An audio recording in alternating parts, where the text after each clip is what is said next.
club. It's fantastic. It's incredible. Watson, my dear fellow. Absolutely fantastic. Oh, what's happened? You look as if you'd seen a ghost. A ghost? Brandy, that's what I need, brandy. Brandy. Yeah. Oh, thank you. Who struck you? Well, you said it yourself. It was a ghost, and without any previous warning at all, he hit me in the eye. Yeah, wait a minute. Yes, I think you better have another. Well, thank you. And now I'll begin again. Who struck you? Upon my words, Holmes, it was a ghost. The ghost. Huh? Do you have a headache, Watson? It may seem humorous to you, but I mean, look, let me tell you from the beginning. Yes, please do, but start right at the beginning. Right, well, I was on my way back from the club. You see, it was about 8 o'clock. And I got into Spender Street, and I was just opposite that little tobacconist. You know, makes that big Yes, I know, yes. Go on, Watson. What did you do then? Well, I saw a man in front of me suddenly clutch his chest. He was walking towards you? How do you know? Well, I mean, you said he staggered and clutched his chest. You must have been... Yeah, that's logical. Anyway, well, anyway, I rushed up to him to help him, you see, and he's still able to mumble something about he had a heart, and he lived in 19 Hooper Street, and would I help him get there? But there were no other pedestrians? No, the street was completely deserted. Good. Go on. Well, then his landlady let us in, and he was unconscious by that time, so I carried him up to his room, and I laid him out in his bed, and Holmes, he was dead. Now, look here, Holmes, he was absolutely, completely, and utterly dead. I couldn't make a mistake about a thing like that. No, of course you couldn't, old man, I know. Go on, then, what happened next? Well, then I told the landlady rather said to me that she'd called the authorities, you see, and I left my name with her just in case, you know, they'd want me. And then, well, I thought it would be rather more delicate if I left, you see. I mean, he must have relations. Yes, it's quite right, Watson. A most delicate situation. Yeah. What was the man's name? Higgins. Albert Higgins. Uh-huh, I see. And what did you do after you left the house? Well, you see, it had been a bit of an effort, you know, carrying him up like that, so I got down the stairs and popped across the road into a pub and had a pint. Yeah. And then I started off back to the flat, you see. Well, I just turned the corner into Spender Street, and there was Higgins, Albert Higgins? Yeah, just face to face with me. He really was large as life. We stood looking at each other for a minute, then he lashed out and hit me in the eye. And then really, Holmes, he vanished. Vanished? Yes, into the blue. Well, he ran away? Well, the street was rather ill-lit, you know, and it took me a minute or two to pull myself together. And then I don't know whether he ran away or not, but he vanished.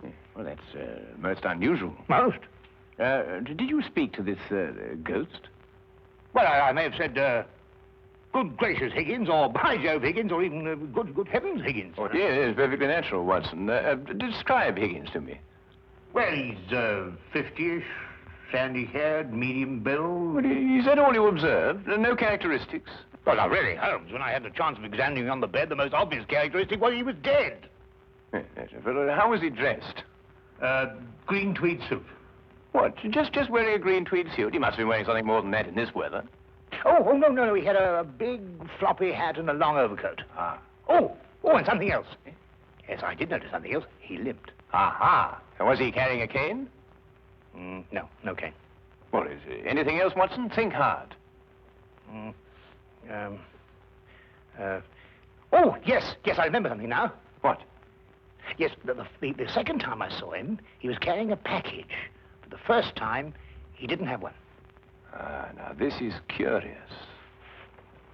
Very curious. Where are you going, Holmes? Not me. We. I'm in no condition to leave the house. And a morsel of raw beef will immeasurably improve your appearance. And then what? Then we shall do our best to track down the belligerent ghost of Albert Higgins. Fascinating idea, don't you think? Well, the whole thing's been most unnerving, you know. I mean, it knocks the wind out of the chap, yes? Oh, really, no.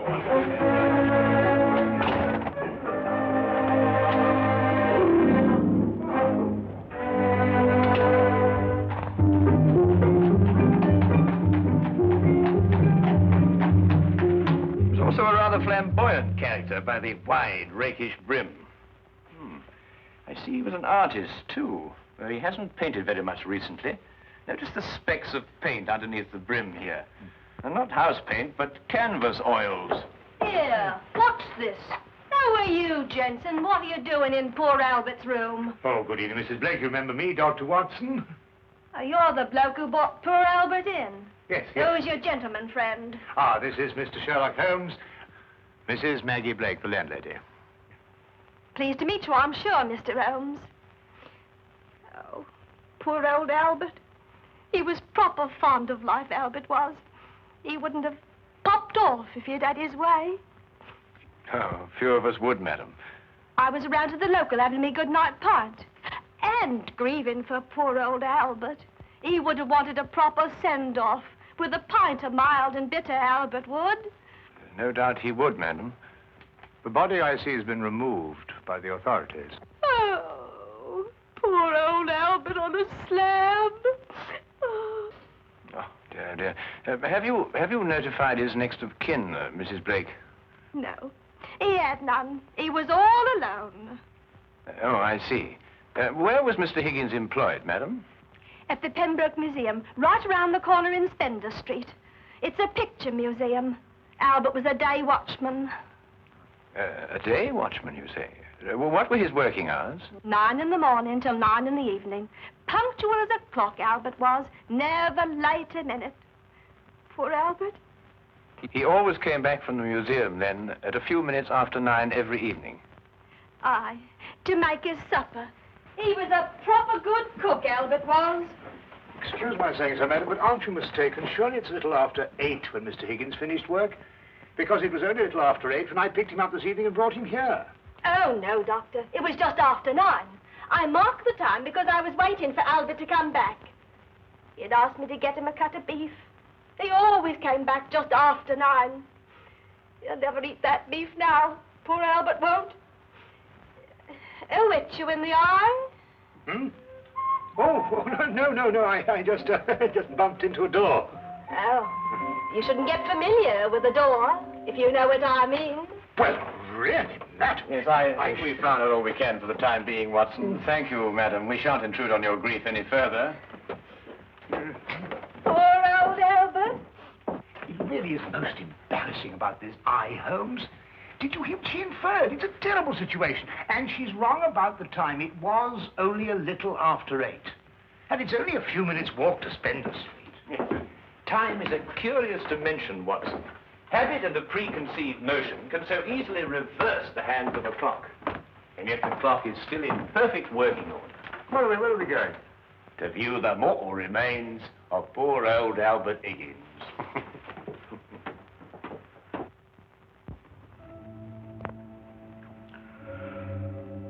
Well, there he is, Mr. Holmes. Nice and peaceful, I gave.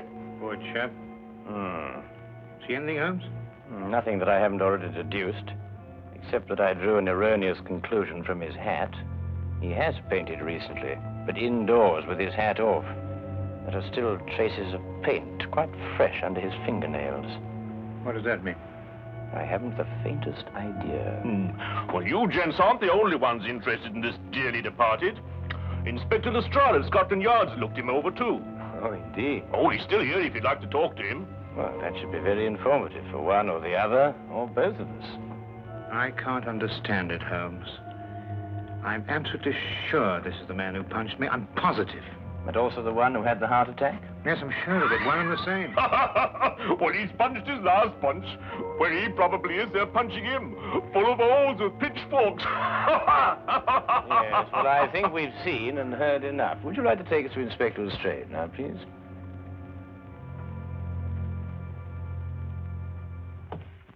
Ah, hello, Inspector. Oh, Mr. Holmes, I'm surprised to see you here. Now, this is one case you can't make anything queer out of. Oh, then why, my dear Inspector Lestrade, are you here? Well, when they brought him in, somebody recognized him as Pound Note Albert Higgins. I come along to check their identification. We like to keep a track of our old pals, you know. What was he in prison for? Counterfeiting. He made the best pound note you ever saw. Yes, he was a real artist. Lestrade, there's no doubt as to the cause of death, is there? Oh, sorry, Holmes. Heart failure, no foul play. I understand you were with him in his last moments. Yes, I was with him on the street when he had the attack, and I took him home. There's nothing you could do, I suppose. Nothing. He was dead before I had a chance to do anything. By the way, what time was he brought in? Oh, let me see now. It would be about, yes, here we are. 9:45. Higgins' landlady notified Constable Smithers at 9:30. Smithers had them remove the body in a matter of minutes. Inspector, are you sure it was 9:30 and not 8:30? No, 9:30. It's right here in Smithers' report. Why? Oh, no, it's nothing at all. You're quite sure, Lestrade, there's nothing more to this than a simple case of natural causes? Ah, no, there's no mystery at all. No mystery, Mr. Holmes. Hey, what happened to your eye, Dr. Watson? Oh, I bumped into a door. A door? Oh, well, that's a new one anyway. Was it a pretty door? No, really, Lestrade. That's all right, Watson. I won't tell a soul. Well, really, this is insufferable, Holmes. Nobody believes me. Well, why did you tell them the truth? What, that I was punched by a ghost? Yes, I see what you mean. We may have to take on this case anyway, if only to protect your honor and reputation. Well, it's intolerable, Holmes. Absolutely intolerable.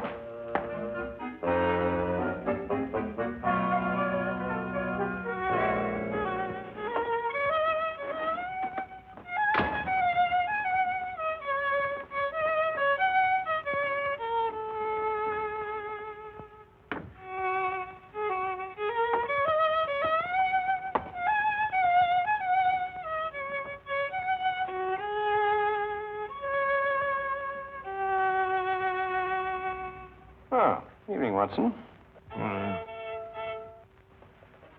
Anything wrong? No, nothing. Of course not, everything. Oh, you're sure you're not brooding over last night's affair, are you? Of course I'm not. Don't be so ridiculous. Oh, come on, out with it, man. Well, No, there's nothing to come out with. I don't know what you're talking about. Oh, come on, Watson, there's something on your mind. Well, Gosh, you'd never believe it. Nobody'd believe it. Well? Well, I met Albert Higgins in Spender Street again, tonight. And he punched you again? He pulled my nose! Really?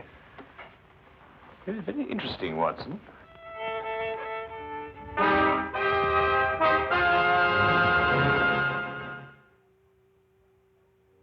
My dear Watson, calm yourself. Look here, Holmes. This whole Higgins affair's gone too far. First of all, last night, and now tonight. Calm yourself, Watson, and relate. Everything hangs on this second encounter. Well, it occurred just as it had last night. I was on my way back from the club, and I'd reached Spender Street. It was a few minutes ago, as a matter of fact, just after 9 o'clock. I'd stayed rather later in the club than usual. There was a chap from Afghanistan. They was awfully interesting. Yes, Watson. Get on with your story. Well, I was rather preoccupied, as you know. This affair's cut me up, rather, and although I may not show it. Anyway, I was walking along. I suddenly looked up, and there was the pedestrian, a man a few feet from me. Walking towards you? Well, yes. Of course, I didn't recognize him straight away for, you know who. Anyway, I sidestepped him past, and he sidestepped to let me pass, and then we sort of zigzagged about a bit, you know what it is on the street, and ended up by bumping into each other. Now, that's when you recognized Albert Higgins? But it was Higgins. I couldn't be mistaken. Good heavens, man, I know him like my own brother. Dressed as he was last night? Exactly. And what did he do then? Well, as I told you, then he put out his hand, and he... Well, yes, we'll go into that. And then he was gone, vanished. Capital, Watson, capital. Everything begins to fall into place. Now, there's one more question. Was he carrying a package? Well, yes, he was, just like last time. I say, Holmes, do you believe, What? Supernatural? Ghosts, do you mean? Sounds silly, I know, but, Higgins did die of a heart attack. There was no foul play. No foul play? Why, the whole affair reeks of foul play. I can tell you, Watson, I haven't been idle today. Do you know that the Pembroke Museum is showing a collection of paintings on loan from the Italian government, and that included amongst those paintings is Leonardo da Vinci's Moonlight Madonna? Well, I did read something about it in the paper. What's that got to do with Albert Higgins? Well, we must now pay a visit to the good inspector and inform him that if the ghost of Albert Higgins hadn't struck you in the eye... And pulled my nose. And pulled your nose, I would never have suspected the Moonlight Madonna would be stolen from the museum. What? Well, it's quite obvious, isn't it? Well, of course.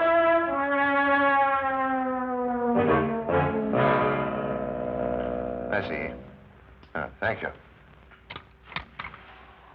Well, we'll soon know, Mr. Holmes. But if the picture's still hanging in its place, and we've dragged the curator out of bed to check on it, well, false alarms like this don't exactly help the yard's reputation, you know. And what about my reputation, Inspector? When I say a man died a little after 8, he died a little after 8 and not a little after 9. And when I say these ghosts punched me in the eye half an hour later, hang it, he punched me in the eye. Oh, we all have our off days, Dr. Watson. To err is human, as the poets say. And furthermore, if I tell you that I bumped into this chap's ghost again tonight, You didn't tell me about any second meeting. Oh, didn't I? Well, nothing. An hallucination, that's what you had, Dr. Watson. Yes, it's, psychological. That's the thing in crime today, psychology. I've been studying it, you know. You astonish me, Inspector. Oh, we're not as backwards as you think, Holmes.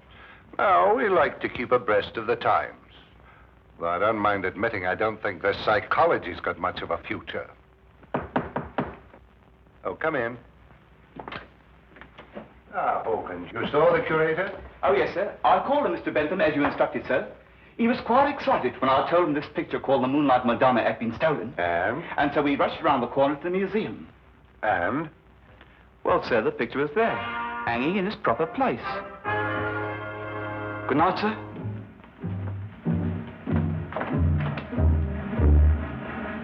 Well, there you are, Holmes. As I said to Dr. Watson, to err is human. Can I give you gentlemen a lift anywhere? Thank you, Inspector. Oh, I think it might be a good idea if we called at the Pembroke Museum on our way. But you heard what Hawkins said. The picture was hanging in its proper place. My dear Lestrade, Hawkins' statement merely proves that what he and the curator saw was not the Moonlight Madonna at all. Merely an excellent forgery.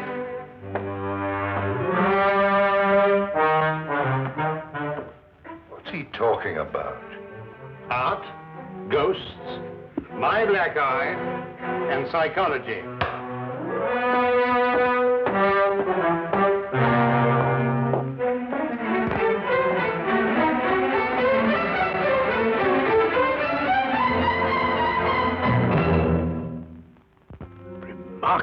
Remarkable.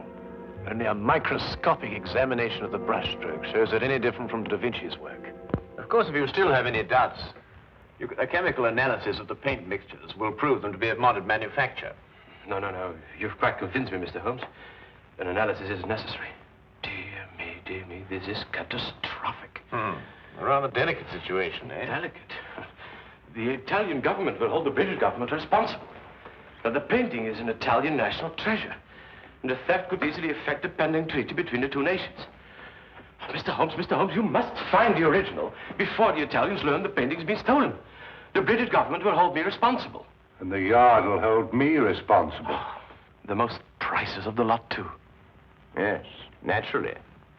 Well, we know who stole the painting and substituted a forgery, Higgins. All we've got to do now is find out where he hid it. What time did you leave the museum, Mr. Bentham?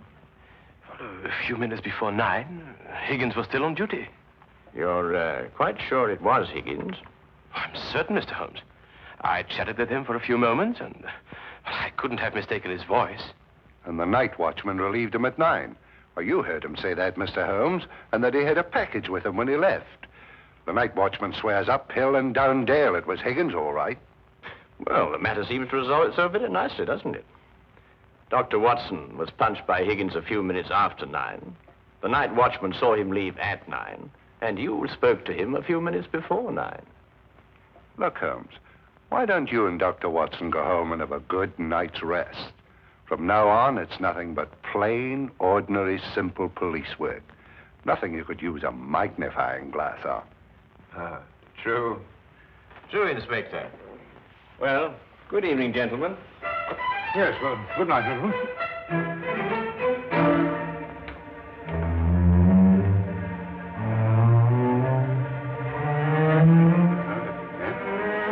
Terrible, Inspector. Terrible, Inspector. Terrible. What do we do now? Interesting affair, eh, Watson? Look, I don't care what anybody says. It was after 8 when Higgins punched me. Well, has it occurred to you that if Higgins didn't punch you, who had the heart attack? Well, now, look here, Holmes, Oh, confound it, for all I know, it was Higgins who punched me and his ghost had the heart attack. Come on, Watson.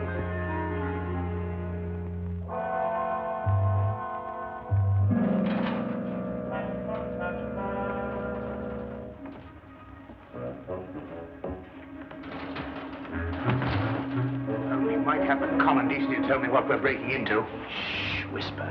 Well, I am whispering. Oh, now, quiet, Watson. Look here, we broke into the rear of the museum because if so, Holmes, really, I don't know what's going to happen to us.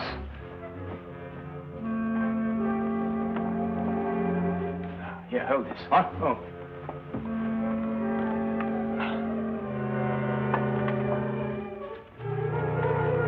Holmes, this is sheer vandalism. Yes, well, then there must be a bit of a vandal in us all. Holmes, what are you doing? This is wanton destruction. I've never seen anything like this in my life. I forbid you to. I didn't know this side to your character, Holmes. I'm shocked. Ah, just as I thought. Look, Watson.